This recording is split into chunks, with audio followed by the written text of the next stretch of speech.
Image copyright Carillion. Carillion may not be a household name since it was spun off from Tarmac in the late 1990s, but is a major partner to the government, including contracts to build parts of HS2, and manage nearly 900 schools.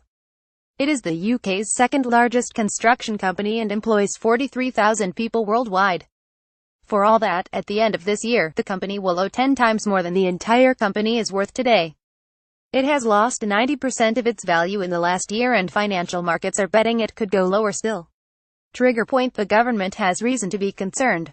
It put out a statement today acknowledging the company as a major supplier and said it was awaiting further updates on its progress in restructuring the company.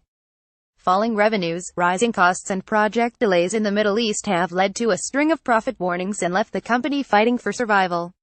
Carillion said today it will be in breach of its loan conditions or covenants to its lenders at the end of this year, which can be a trigger for a company's collapse into administration.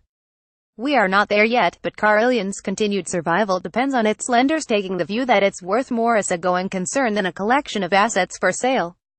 Survival options include a takeover by another company, the lenders taking a hit by writing off their debt in return for shares, or the sale of shares to new investors. Survival bet the first seems unlikely, as an insider at a competitor told me if we wanted loss-making contracts we could write our own. Not only that, but any buyer would have to take on Carillion's £600 million pension deficit. The most likely route to survival is a combination of a debt-for-equity swap alongside a fresh injection of capital.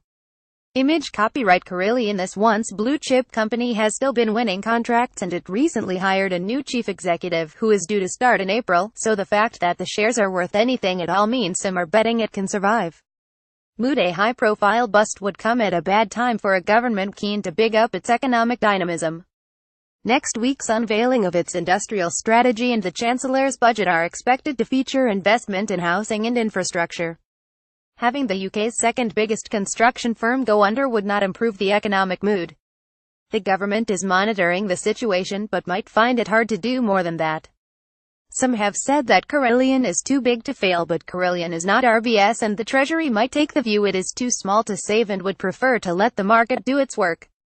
Significance. Having said that, the government made an offer which was never taken up to take a 25% stake in Tata Steel to save it 4,000 steel jobs in what would have been the biggest state intervention in industry since the 1970s. With Labour leader Jeremy Corbyn at the gate and a self-declared appetite for more government involvement, it's hard to rule out some sort of assistance for such a strategically significant company. It's not just the government and employees who are anxiously. There are thousands of smaller contractors and suppliers who rely on payments from Carillion to pay their own bills. They will be hoping this once blue-chip name can find a way out of the red.